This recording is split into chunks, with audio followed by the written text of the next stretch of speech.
Arratsaldeon guztioi, eta ongi etorriak izan zaitezte Mintzalagunaren 25. urteurreneko ekitaldi honetara. Agian zuetako batzuek jakingo duzue, baina nola sortu ote zen orain dela 25 urte egitasmo eder honen ideia. Orain dela 25 urte zenbait bagerakidek kezka bat zeukaten. Euskaltegietan ikusten zuten jende asko euskara ikasten ari zela, baina haietako askok zailtasun handiak zituzten ondoren saioetan ikasten zutena kalera eramateko. Akaso batzuek ingurune erdalduna zeukatelako, beste askok lotxagatik, beldurragatik, agian konfiantza faltagatik, arrazoiak ezberdinak ziren, baina bagerakide hauek hor behar bat ikusi zuten. Eta horrelaxe, 6 bagerakideri bururatu zitzaien, euskaltegietako ikasle horiekin elkartu, eta beraiek eskoletan ikasitako hori praktikatzeko aukera eskaintzea. Eta horrelaxe horrekin dela 25 urte, 6 bagerakide elkartu ziren, eta 6 bikote egin ziren, 6 bidelagun eta 6 bidelagirekin. Bidelagunak izango lirateke euskara praktikatzen bestei laguntzen dieten pertsona horiek, eta bidelariak berriz eskoletan ikasitako horrez gain, beste nunbaiten txoko bat euskaraz hitz egiteko nahi zuten pertsona horiek. Eta horrelaxe orain dela 25 urte hasi zen Mintzalagunaren egitasmoa hemen, Donostian. Baina badakizue zenbat lagun dabiltzan gaur egun Mintzalagunean. Donostian 200 inguru. Baina ez da hemen gertatzen den egitasmo bat bakarrik, Euskal Herri osoan daude Mintzalagun talde ezberdinak eta guztira 7.500 lagun aritzen dira Mintzalagunean. Uste dut hemen atzean argazki batzuk ikusten ari zaretela. Lehenengo 10 urtetako argazkiak dira, agian norbaitek bere burua hortxe topatuko du. Ikusten duzuen norbait agian, ezaguna. Esan bezala, Donostian Euskal Herri osoan 7.500 pertsona eta guztira 1.000 Mintzalagun talde daude. 25 urtetan ibilbide ederra izan du, ikusten duzue aldea, 6 bikotetik nora iritsi garen. Eta beraz, ospatzeko eguna da gaurkoa. Eta gainera hemen uste dut, baditugula ohorezko gonbidatuak ere, hasiera hartan egon ziren pertsona batzuk hemen ditugu, eta nik oholtzara gonbidatu nahiko nituzke. Hemen ditugu gurekin, sortzaileetako bat den Amaia Balda, eta lehenengo Mintzalagun talde horretan bidelari bezala aritu zen Txaro Arrona. Mesedez, igo zaituzte biak.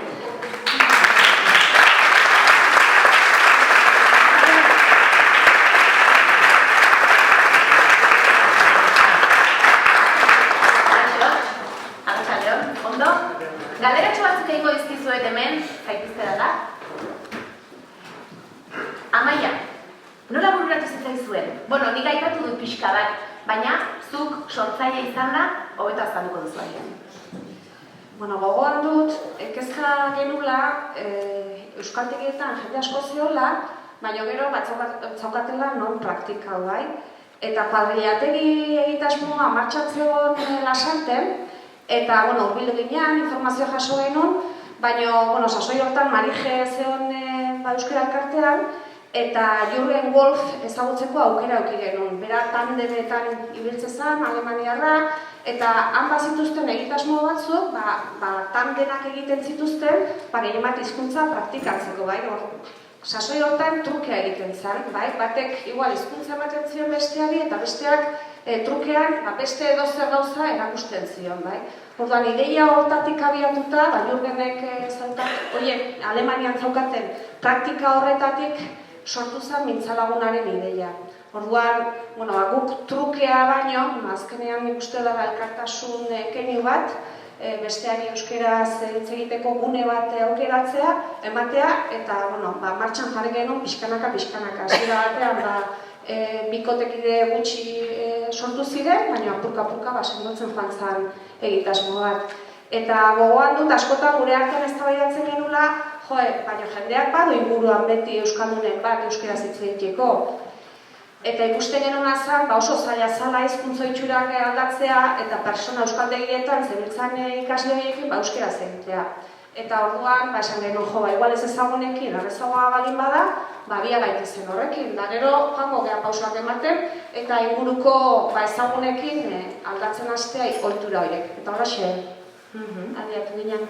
Eta zutxaro, nola animatu zinen, mintzalagunean parte hartzera? Bueno, nik uste dut netzako biziko idea daukat bagera sorrerakoa. Eta nola hori sortuzun bizipoza bat edo lan egiteko gogoa edo hortan sartzeko gogoa. Eta hor dut, pixkat etorri izan, nik ez nintzen horrela talde horietan nola nahi bezan antolakuntzan, baina bai ja antolatu zanean eta erako ekimen bat bezala, buru belarri sartu nintzarako, zeren nire bizitzako ere euskaraz bizitzea oso importantea zen, lehenago orain eta espero dut gero. Eta horrela izan zen, eta pensatu jarri behar esan duna, eta karo, nik azkeneko mintzalun urtea guain dala urte izan zen, baina oroitzen naiz, hasiera batean banak aginela, horrein kontuatu nahi, azkeneko urteetan gutxienez bi edo hiru, eta batzutan ikual lau ere, baina lehena biziko urte horietan banak azan, bai. Eta gogoratzen duzuen olakoak izan ziren horrez gain, garaiaiek? Nik uste dut ilusionantea zen, nik momentu honetan, ez dakit, nuk esako ziur lehendabizikoak ziren, baina lehendabiziko topatu nuen ere, ikaskide bat, atzerrira joan da izalakoa, eta ekitaz mortan topatu ginala. Eta gero, beste bat zan beste urte batean, emakume baina adinakoa orduan, eta bere bizitza osoa, osoa bintzat zate handia Parisen, eta Donostira bueltatu zala, eta ikusten zan zegogoa zaukaten euskeraz berreskuratu obintza jakin hemengoak izan da, eta pixka lotza sentitzen zuten euskeraz jakitea eta horrelakoa. Zuka Maia, oroitzapenik edo, garai hartako oroitzapenik edo zer komentatzeko? Gogoan dut, bereziki, uste dut amaran egin genula bilera Jürgen Wolfekin, eta bilera hori dut oso gogoan, ze ikutu zitzaigun oso esperientzia guretzako berria zen, eta oso aberasgarria zen, azkenean zan zuk eman, eta besteak ere zuri zerbait ematea, eta hortik abiatu zanik gogoan hori dut, eta gero lehenengo taldeak edo bikoteak sortu genitunean ere, hori ere gogoan dut. Nola behatzen genion zehar gina zaukaten, eta sasoi hortan ez genuen jakintza hundirik, eta holaxe hasi gina, ilusioarekin eta zerbait probatzeko gogoarekin, ez dakit, pixkanat hori probatzeko, eta zekuadriatek girena baitut oso gogoan, baina ikusten genuen zailagoa zala orduan, nahi genuen zerbait, harinagoa egin, errezagoa izango zana, jendea elkartzeko eta egoteko, eta sekulak egin bidea dukidu, ze gero nik uste dut, jende asko jarraipen eman diola, uste dut ikuste meritu berezirik daukagunek hasian egon ginenak, uste dut meritu handiagoa dela gero jarraitu eta hori sendotu dutenena, uste dut askoz handiago dela hori. Nik uste dut danena dela meritua, baina espero atzen nuen 25 urte beteko zituela. Espero zenuen egun hau? Ekimena... Ez. Baina, beste 25 orain ikusten aldiziozu. Bai ikusten. Bai, ze uste dut oraindik, persona batzuk zailagoa dutela ingurunean persona euskaldun horiekin euskeraz egitea, eta nik uste dela lehenengo pausoa. Gero egia da, lortu behar dela, inguruko euskaldun horiekin harremanak aldatzea eta mintzalagun asko izatea, bai? Edo Belarri Prest eta hobi ziren zera horretan, aldatzea ohiturak, baina uste dela erreztu egiten duen lehenengo pausoa. Oso ondo, eskerrik asko bikote, txalo bero bat.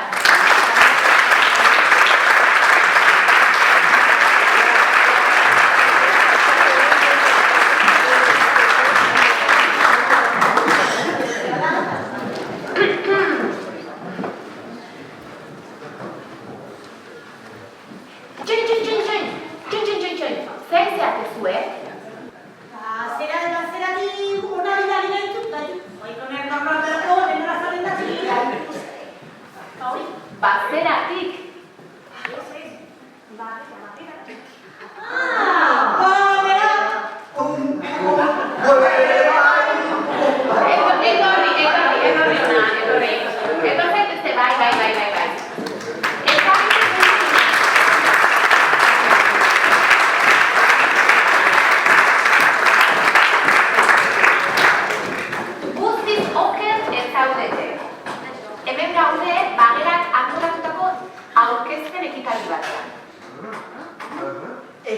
naia. Eki. Beti. Ekidin, egitasmo. Estoy hasta las narices de tanto eki, chica. Eki ke? Hasi?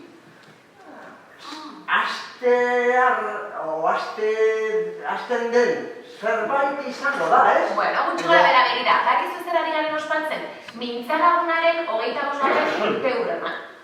Zure urte betetzea da? Ez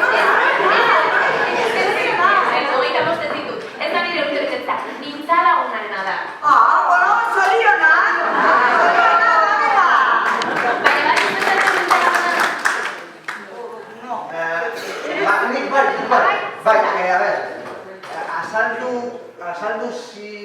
azaldu zerbait, azaldu haiek niri, ez? Haiek niri Dirate, hori da.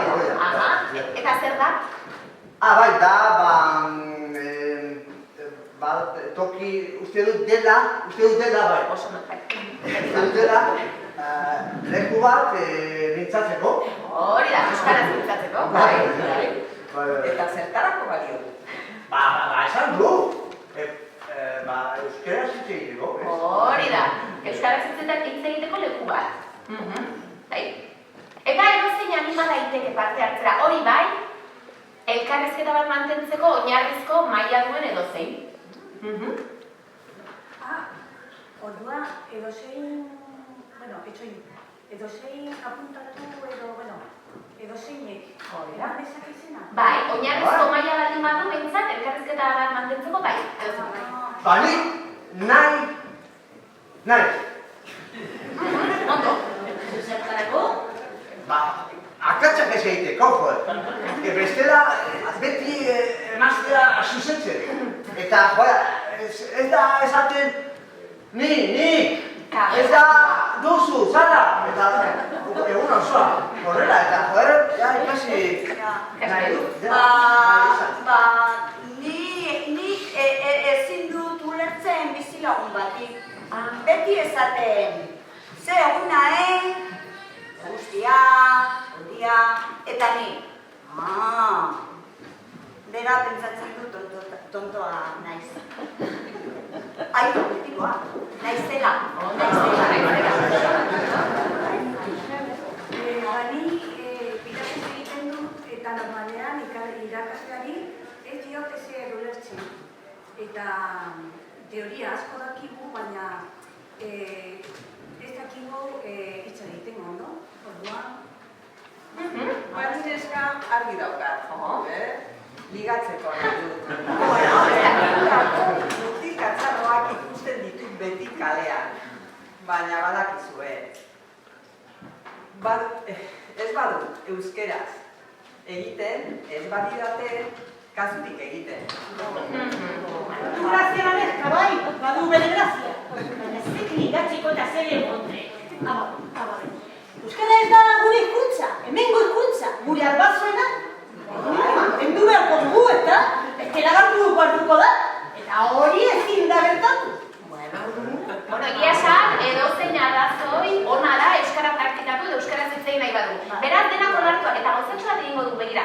Ziur nago hemen, zuentzat norbait topatuko dudala, bidelagun markatu egokire bat. Beraz, esen zaitezte hor, eta gero deituko zaituzte. Hogeita bost urte hauetan, 2500 donostiar aritu dira mintzalanean. Mintzalagun bezala, bidelagun, eta ikusi dugun bezala, bertan parte hartzeko arrazoiak asko izan daitezke. Hurrengo bideoan, arrazoi hauetako batzuk ikusiko ditugu. Mintzalaguna niretzat da aukera polita bat euskara praktikatzeko modu eroso batean eta konfiantza leku batean. Euskara praktikatzeaz eta hobetzeaz aparte, mintzalaguna euskaraz bizitzera animatzen dauen pertsona da. Mintzalaguna niretzat da astean behin ekimen bat euskara egiteko.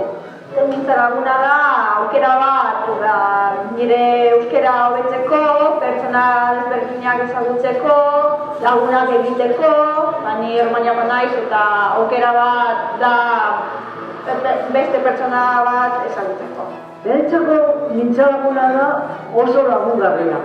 askatasun gehiago hitz egiteko oso nada. Ni Bizkaitarra naiz eta Donostiara etorri nintzenean justu euskara gutxi hitz egin nuen. Horregatik saiatu nintzen hori nire euskara hobetzea. Bizitza osoa eman dut hemen eta zen bazen garaia, euskararekin hasteko. Lotxa ematen zidan euskaraz egitea edo gaizki egitea, azkenean. Donostian bizitzeko gustatuko litzaidake betiko eta horrela euskara ikasi nahi du. Aspertuta nengoen ja, hain beste akademietan, gramatika ikasi ja aspertuta eta ja momentu batean, konturatzen zara nola, azkenean ezin bezu hitz egin. Mintzalaguna programara apuntatzeko neukan arrazoi bakarra edo, behintzat nagusia, urte amaiera neukan ahozko froga bat gainditzea esan. Egia da, erronka lortu nuela, eta momentu horretan hasi nintzen pentsatzen, horretaz aparte, mintzalaguna beste zeo zer bazan. Eta mintzalagunen artean harreman berezia sortzen zela, ezta? Eman dit, justu konfiantza handia eta justu laguna baita ere. Eta ingurunbrak euskaraz non eroso sentitzen nagoen. Normalean nik ez daukalutzarik eta, pertsona ezberdina ezagutzen dut eta konfiantza daukat eta gustatzen zait plana hau, lau pertsona egoteko, trago bat hartzeko. Asko ausartago naiz, berba egiteko. Ja, azkenean nola osatu dugu talde bat eta oso ondo konpontzen gara eta posik. Goaz, astero. Elkartzen gara kafetegi batean, baina baita ere oso kulturala gara eta ikusterre baita ere, eta horregatik zinema, antzerkira eta gauza horiek egitera joan dara. 2 urte daramat mintzalaguna egiten eta aurten egiten dugu plana da garagardo bat edatea. Bi mintzakideak bazkide gara soziedade batean eta han tukatzen gara. Oso garrantzitsua da euskara sustatzea eta bide honena da mintzalaguna izatea. Lagunduko didazu euskara betzen, astero ordu bete. Mintza praktika egiteko zu bezalako baten bila gabiltza. Gustora hitz egingo nuke zurekin ordu bete. Lagunduko didazu euskaraz bizitzen? Mesedez!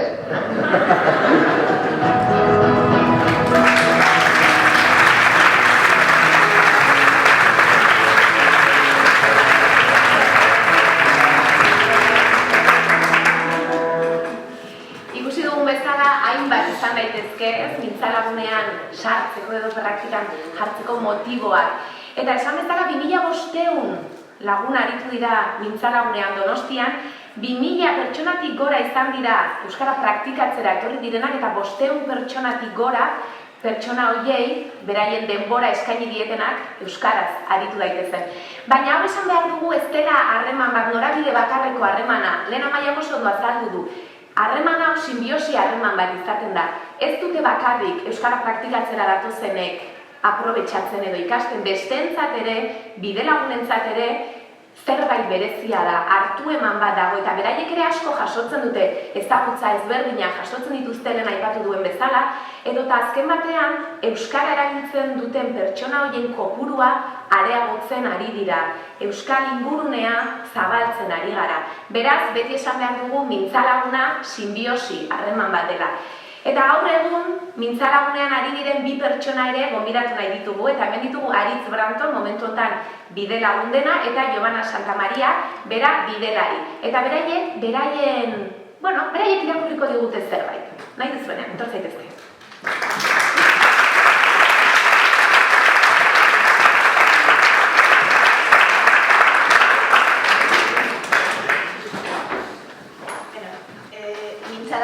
Laguntzen dituztoko eta zaitasun guztiak alde batera uzten. Konfiantza gehiago daukat orain nire buruarengan, pazientzia handia daukat ana nirekin. Beraz, beti eroso sentirazten nau. Talde polita sortu dugu eta oso gustora nago. Orain dela 5 urte ezin duen hitz jari honekin hitz egin. Anak eta mintza taldeko beste kideen ekarpenik gabe, ez zen posible izango aurrera pausua lortzea.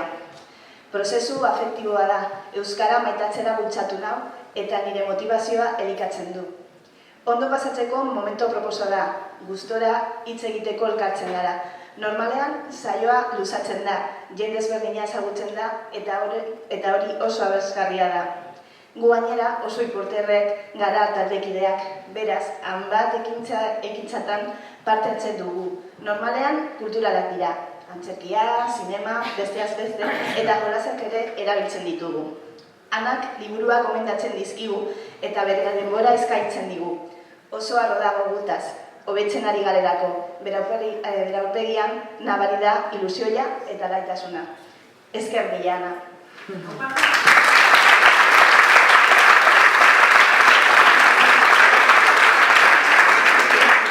Iliontzean, egezan euskara ikasten, gramatika ikasi nintzen euskara ikasten. Baina noski, euskara ez dago hilek, hezkuntza bizia da eta oso bizia. Eta horrek, aitzakia edo aukera ematen dugu jendea ezagutzeko.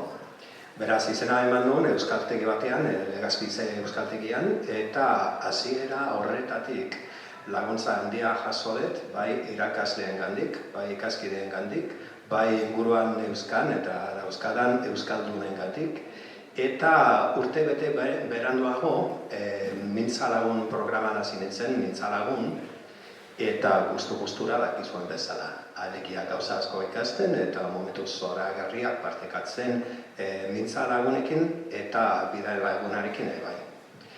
Eta hemen ikusten ditut nire garaia horretan ezagutzen ditun hainbat lagun, esaterako Carmen Huerta Bizkaia. Esko altxatu mesedez, Carmen. Ander Trigos jauna. Pedro jauna. Pedro. Eta bai. Eta Txomen Urrestarazo jauna.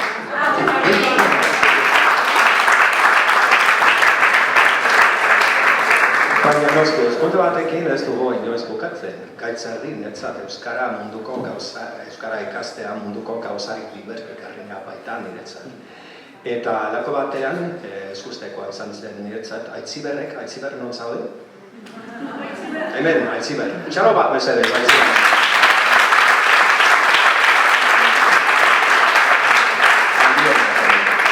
Aitziberrak deitu zidan, eta izan zidan haritz bide lagun ebiliko zera.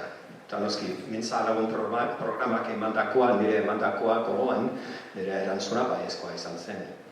Eta orain esan dezaket, bide lagun ere asko ikasten dela. Eta momentu zoragarriak esaten ditugula. Hau da, mintza lagun eta bide lagun euskara asko ikasten dugula, eta elkarrekin momentu zoragarriak pasatzen ditugula. Hori dela eta nire bi mintza laguna, hemen dauden bi mintza laguna aipatu nahi dizkizuet. Lola, eskoaz altxatu mesedez. Ahora Lola, etxua baita ikutea, eta Carmen, txalo bat mesedez.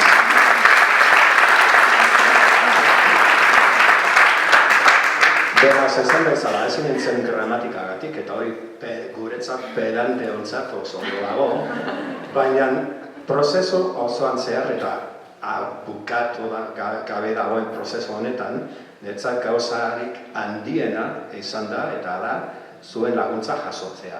Eta euskara ikastea eta jakitea, noski, batez ere aukera ematen dugu, euskaldun guztiok, berriak, zarrak, gazteak, euskaldun guztiok ezagutzeko. Beraz, zuei guztioi, mila esker anitz.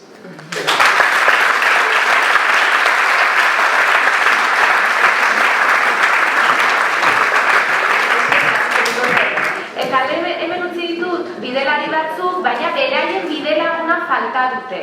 Eta hemen badakit asko ja zuen taldetxoa osatu bat duzuela, baina nik galdetu nahi dut ea badagoen norbait bidelagun izateko prest.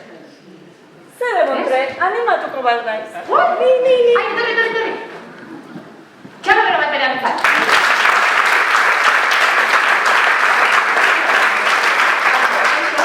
Zeatik animatu zehar? beti pentsatu probatzia eta gau zien, eta balaba bera banitu ala lanian, eta pentsatu, atzo, zeberandu funditza lanian, batkatu lotara, eta gaurko bazkaririk ez, eta zemona arategin, edosukitu xorra batzuk, eta piper batzuk din, eta jarriko, eta atzoko letxua, eta barkatu, zen galdetu iazu. Galezu izut, zergatik animatu zean bidelagun izatera hola? Egia izango izut, saiatzen ez disimulatzen, baino nahi ikararri gustatzen zait hitzeitia. Ez dira konturatu. Baletu, horako talde polita ikusita eta jatorra esan dut, animatuko nahez ni, eta hitzeingoiet nik, hitzeingoiet. Ja, baina, beraiek ere hitzegin nahi dute, eta etorko dira gainola hitzegila. Eingo du, nik hitzeingoet, zuek entzun eta hitzegin, eta nik hitzeingoet, Entzun ere entzungo dezu. Eskazta? Bai, eingo du. Bai, esiat zaitez horrein berriekin eta gero ekarriko zaituzet ona, adosteko zerbait, bai? Eskerrik asko!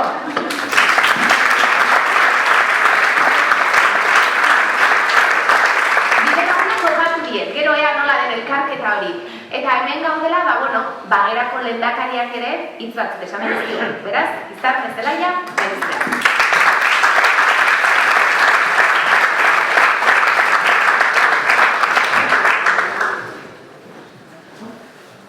Arratsaldean.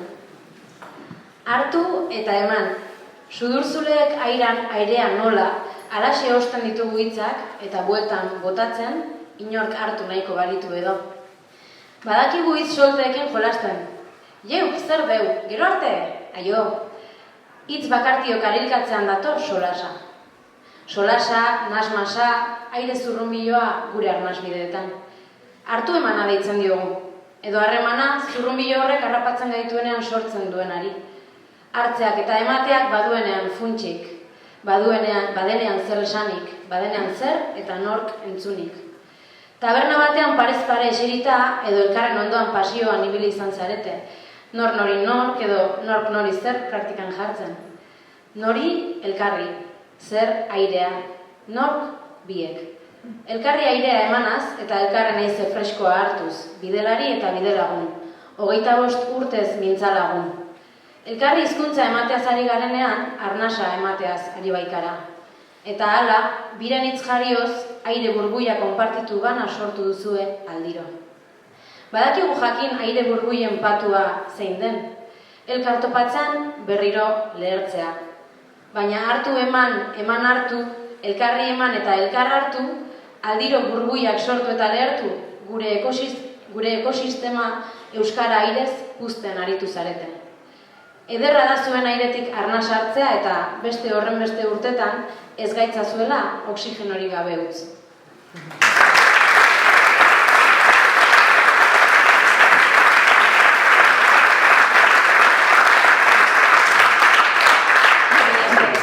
Politia benetan. Eta orain elkartu ingo zaituztet, bidelagun eta bidelak, bai, ea, adostu behar dugu, noiz elkartuko garen, astean zein egunetan, ze ordutan, bai? Adibidez, zuk noiz posible duzu,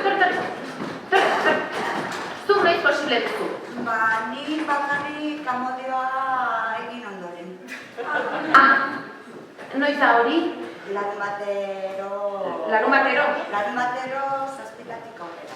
Bale, larun zazpilatik aurrera. Zuk? Nik goizez eta gainera alde zaharrean izan behar da, Ja.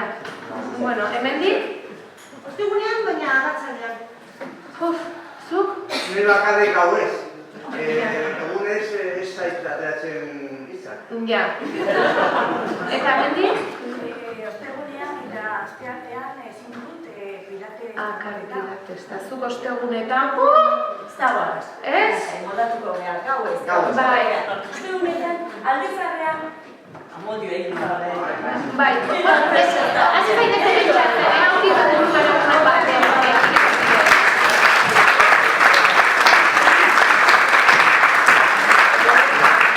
Ikusten duzu ez dela bat ere erraza izaten lan hori egitea, eta hor, bagerako langileek lana eta meritua badute, Azken batean saiatzen dira batez ere ordutegi eta euskara mailak behintzat hartzekoak dituzten horiek hoiekin taldeak osatzen, baina beste hainbat gauza ere kontutan hartzen dira, batzuetan adina, zabetasuna, pixka talde horiek egiteko, baina ikusten duzuen bezala erraza ez da izango.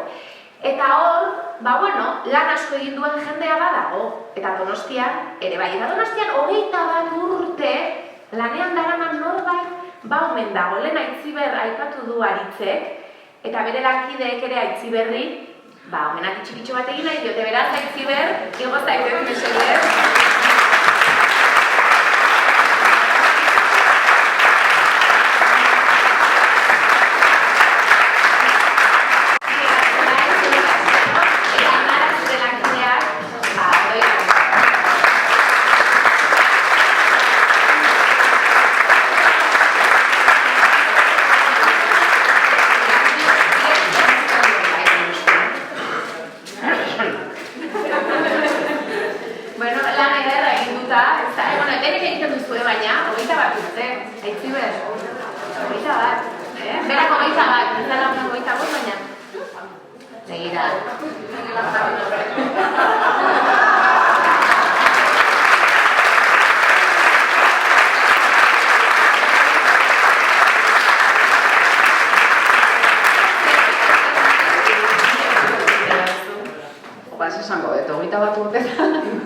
Pasatako guztia, 22 esaten dira hortik, baina beto kontrolatzen dituzte batzuk urteak. Egia esan niretzako hasieran eskiniziatenean lantxo hau, esaten nuen, astean behin, ez nuen sinisten astean behin zerbait lortu zitekenik, ez astean behin elkartuta ordu bete bakarrik, baina egia da gero, lehenengo ikasturtea pasata, lehenengo balorazioa jasota, ikusi nuen azkenean, astero ordu beteko kontu hori euskararen terapia bezala zala eta benetan emaitzak ematen zitula.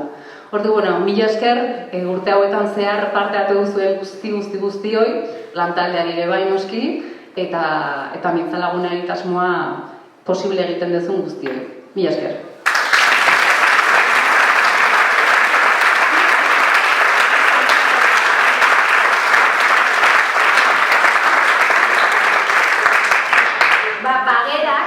Bere lana egiten du mintzalaguna funtziona dezan, baina euskararen mailan ere badira dinamizatzaileak eta askotan elkartzen dira eta beraiek adibidez mintza eguna antolatzen dute.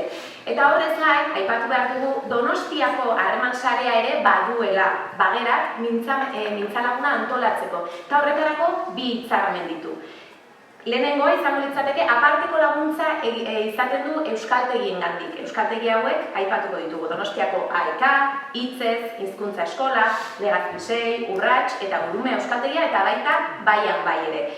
Beraiek askotan kurtso hasieran aukera ematen diete bagerakidei mintzalagun proiektu hau euskaltegietako ikasleekin partekatzeko, zer den azaltzeko eta horrez gain bagerak antolatzen dituen hainbat ekitalditan mintzodromoa kasu euskaltegietako ikasleak ere etortzen dira. Eta horrez gain badu beste hitzarmen bat ere Donostiako udaleko euskara zerbitzuarekin. Eta oso garrantzitsua da egitasmoa aurrera atera izateko. Zer gehiago aipatuko dizuet. Hemen uste dut argazkiak pasatzen hasiko direla, baina Aitziber urduri xamar dago, orduan arnasa hartzen utziko diogu, pasatzen hasi aurretik. Esan dugu, astean behin elkartzen gara ordu bete egiteko, eta jende askori, agian zuei ere gertatzen zaizue, motz geratzea, ordu bete, gutxisko, baina egia da askotan zaila izaten dela, ordu bete baino gehiago, jendeak askotan, badakigu nola bizi garen, eta denbora gehiago izatea. Eta zer gehiago egiten du bagerak horretarako? Hilabetean behin irteerak antolatzen ditu. Hemen ikusiko dituzue argazkiak, irteera hauetako argazki batzuk, agian zuen burua ere bertan ikusiko duzue. Irteera batzuk aipatzearen, hemendik agertuko dira adibidez Zumarragara egindako irteera bat, Azpeitiko beste bat, Zumaia, Deba, Getari, Txingudi, Baiona, Iruña, Konstituzio plazadera, Artikutza. Euskal Herriko hainbat txoko ezagutu ahal izan dituzte bertara joandakoek. Dira, korrika bera, horre parte hartutako, nik bat ezagutu dut hemen goren bat. Asko ikusten dituzuen bezala, irtera asko izan dira egindakoak. Eta zer gehiago, bagerak oraindik gauza gehiago antolatzen ditu, mintzodromoak. Mintzodromoetan ere, zuetako askok parte hartu izan duzue. Hemen ditugu argazkiak eta gainera Santelmori ere eskerrak diogu mintzodromoak hemen antolatzen ditugulako. Askotan edo gehienetan euskaltegietako ikasleak izaten dira bertara etortzen direnak, baina baita beste hainbat pertsona ere. Eta dakizuen bezala talde txotan, 4 pertsonako taldeetan eta gai ezberdinei buruz aritzen gara. Oso esperientzi politia da eta egia da ikasleek eta asko eskertzen duten ekintza bat dela. Beraz, hau ere, bagerak egiten duen lana. Eta jarraitu egingo du aipamenekin. Badago beste bideo bat, Uruguaitik etorri dena, dakizuen bezala diasporan ere euskara badabil. Eta Mintzaneti esker da. Mintzanetek aukera ematen du, atzerrian dagoen jendeari aukera ematen dio euskaraz norbaitekin aritzeko. Eta hemen Uruguaitik jasotako mezua ikusiko dugu. Kaixo, Andrea Beia naiz, 51 urte ditut eta Uruguaikoa naiz. Duela 4 urte Mintzaneten parte hartzen dut. Hasieran bidelaria izan nintzen eta musikakoa nizeto bidelagunarekin egiten nuen berba. Orain, bidelaria izateaz gain bidelaguna ere banaiz. 2 bidelari ditut. Bata Bruselakoa eta bestea Bilbokoa. Josu eta Inma izenekoak. Haiek laguntzen ditut euskara praktikatzen eta oso gustora nabil. Beraz, Uruguain ere Mintzaneti esker aukera izaten dugu euskaraz aritzeko. Eskerrik asko Mintzanet eta zorionak bagera elkarteari zuen 25. urteurrenean. Sei aurrera JK euskararen alde. Musu erraldoi bat Uruguaitik.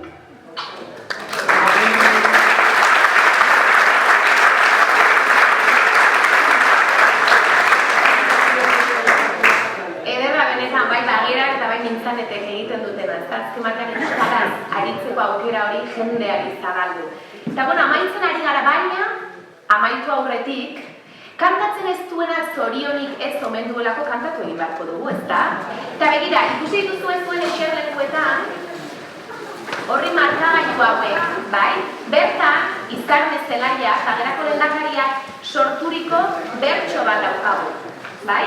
Politia izango litzateke denok elkarrekin abestea. Lehendabizi bertsoa egingo dugu eta ondoren horrian zuen abestia. Eta horretarako, gainera musikariak ditugu hemen. Gitarran joleak Alberto Burua eta Izia izango da. Nahi bat zuen? Aukiak behar zuen, zerbait, ez? Ozen abestu, gustora.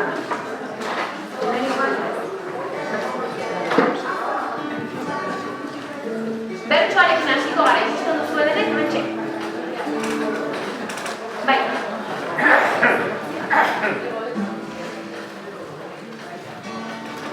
Bueno, Pello Jose Pedoño da denek ezagutuko duzu, ezta?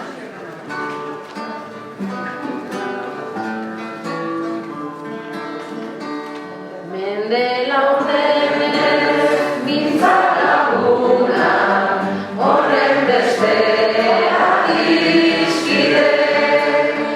Bidelari zein bidelaguna izan gara adibide.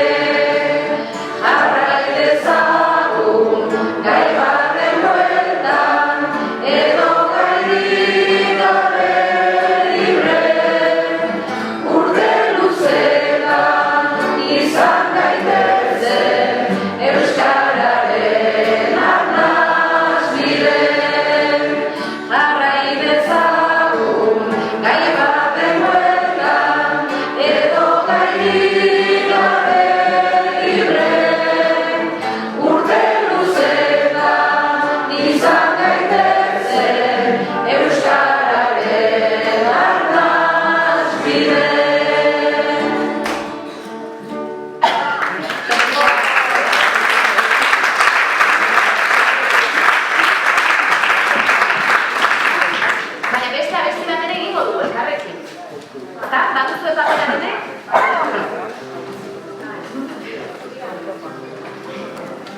Topa egingo dugu ospatzeko 25 urte.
bai askotan bagerarekin elkarlanean gauzak egiten ditugulako, mintzotromak hemen egiten ditugulako, baina baita gaurko ekitaldia hemen egin dugulako ere.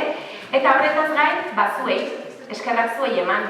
Hemen egoteagatik, baina batez ere hor egoteagatik, mintzalagunean aritzeagatik, bidelagun, bidelari hemen zaudetenak, hemen ez zaudetenak, eskerrik asko guztiei, egindako lan guztiagatik, bagerari ere bereziki, sorreran egon zineten guztiaiei, eta gaurkoan parte hartutakoei, beraiek bagera kantolatutako antzerki tailerrekoak dira, beraiei ere eskerrak gaurkoan animatiko.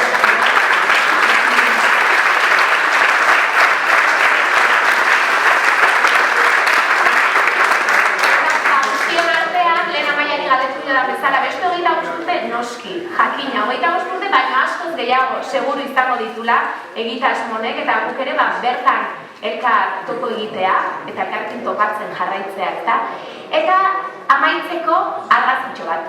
Familia argazki bat egingo dugu, ez dakit kanpoan egingo dugun azkenean, eguraldi ez dakit egia esan. Ez, barruan esaten dut, hemen kanpoan egingo dugu, baina barruan, bai? Mintzalagunean beti talde txikitan elkartzen gara, gaur gehiago gaude, elkarrekin argazki, familiako argazki bat egingo dugu, eta jarrai dezagun mintzalagunean urte, luzez, oparoz, eta euskarari ere bere txoko berri horiek eskaintzen. Eskerrik asko guztiei.